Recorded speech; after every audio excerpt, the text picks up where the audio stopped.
Hello friends, welcome to the India news destroyer. This is शेदन। और recently election commission ने जम्मू कश्मीर में विधानसभा चुनाव के लिए तारीखों का ऐलान कर दिया। यानी अब जम्मू कश्मीर में खुद की अपनी विधानसभा होगी, जिसे पहले भंग कर दी गई थी। बहुत ही बड़ी ये न्यूज है, क्योंकि आर्टिकल 370 हटने के बाद ये पहली बार होगा कि जम्मू कश्मीर विधानसभा चुनाव देखेगा। बड़ी न्यूज इसलिए भी है क्योंकि पिछले 10 सालों में जम्मू एंड कश्मीर में कोई विधानसभा चुनाव नहीं हुआ। आप समझ सकते हैं कि ये जम्मू कश्मीर के लोगों के लिए, उनके भविष्य के लिए कितनी बड़ी बात है।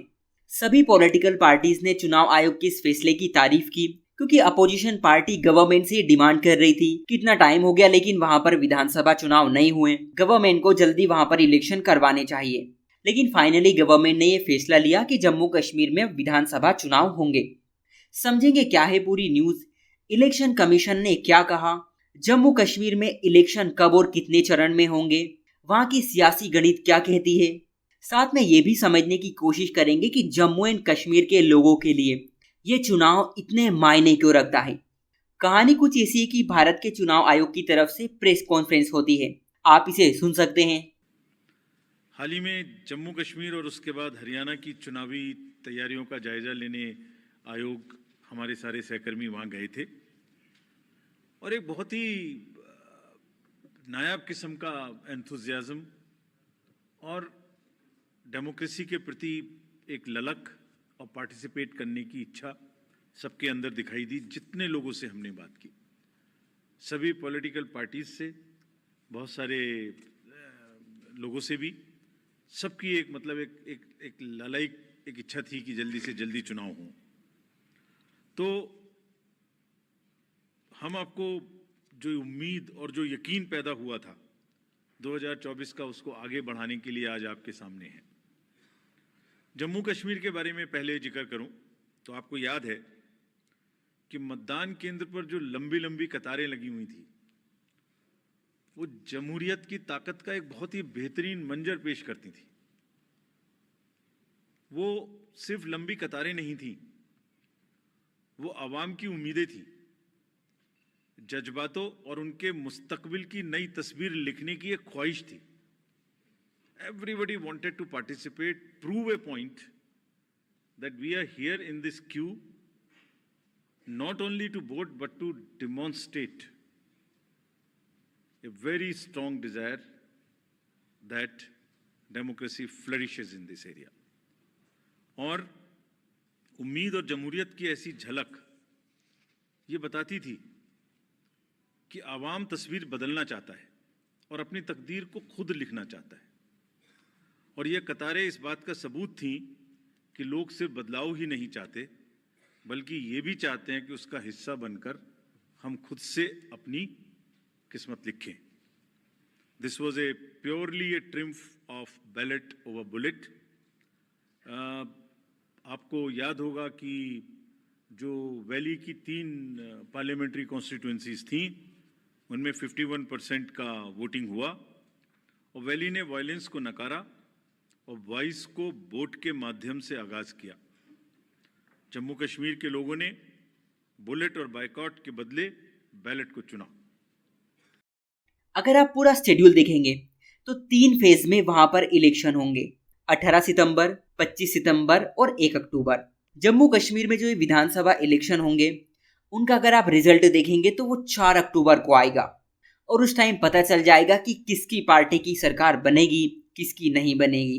टोटल वोटर्स की बात करें तो वहां पर 87,09,000 वोटर्स हैं, जिसमें महिला वोटर्स की संख्या करीब 42.5 लाख है और जो पुरुष मतदाता हैं, जो मेल वोटर्स हैं, उनकी संख्या भी 44.5 लाख है।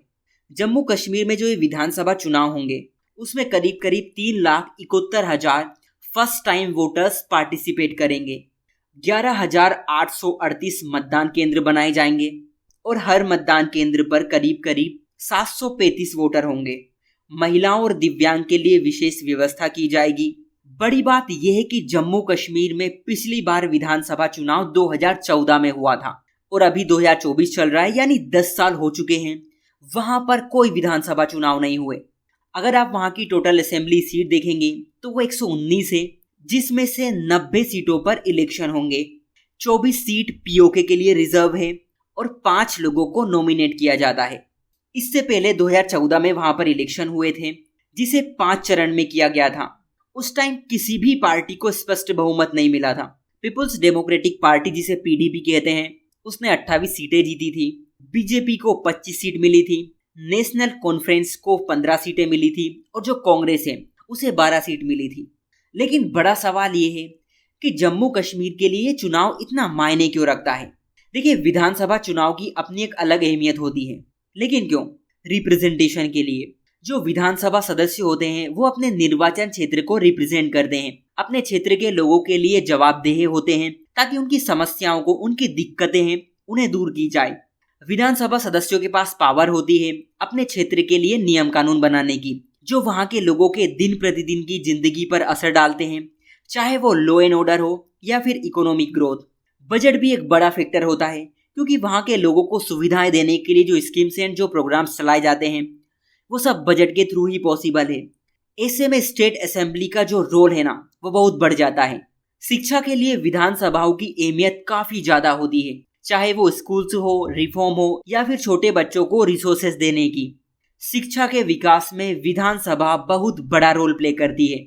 इसी तरह हेल्थ सेक्टर भी है कि हम कैसे अपने लोगों को अच्छी स्वास्थ्य सेवाएं प्रोवाइड करें ताकि उनका जीवन खुशहाल हो सके। इसी के साथ विधानसभाएं सोशल इश्यूज होते हैं, जो सामाजिक मुद्दे होते हैं, चाहे गरीबी हो, इनइक्वालिटी हो, डिस्क्रिमिनेशन हो, उनको खत्म करने के लिए बहुत सारे कदम उठाती हैं। इसी के साथ विधानसभाएं विमेन सेफ्टी, चाइल्ड केयर और इन्वायरमेंट के प्रोटेक्शन पर भी ध्यान देती है। सो ओवरऑल आप देख सकते हैं कि विधानसभा का होना बहुत जरूरी होता है, और खासकर जब बात हम जम्मू कश्मीर की करें, क्योंकि वो राज्य बहुत ज्यादा संवेदनशील है। आतंकवाद से वो कितना ज्यादा प्रभावित है, आए दिन होने वाली घटनाओं से हम अनजान नहीं हैं। ऐसे में वहां के लोगों की सेफ्टी, उनकी खुशियां, उनका अच्छा भविष्य भारत के लिए बहुत मैटर करता है। इसीलिए भारत सरकार ने धारा 370 हटाई थी और अब ये विधानसभा के चुनाव बहुत ही अच्छा कदम मैं कहूंगा, ताकि वहां के लोग भी मुख्य धारा में आ पाए, उन्हें भी अच्छा जीवन मिले, विकसित भारत के लक्ष्य में उनका भी पार्टिसिपेशन हो। अब सबकी नजर इस बात पर रहेगी कि जम्मू एंड कश्मीर में चुनाव किस तरह से होते हैं, क्योंकि इसके सामने चैलेंजेस भी बहुत ज्यादा हैं। बुरी ताकतें पूरी कोशिश करेंगे कि वहां पर चुनाव ना हो। ऐसे में चुनाव आयोग की जिम्मेदारी काफी बढ़ जाती है। चुनाव भी करवाना है और वहां के लोगों की सेफ्टी भी इंश्योर करनी है। सो ये सब बातें थी जो मैं आपको बताना चाहता था। देखना दिलचस्प होगा कि आगे क्या होता है। सो आज के लिए इतना ही। Thank you.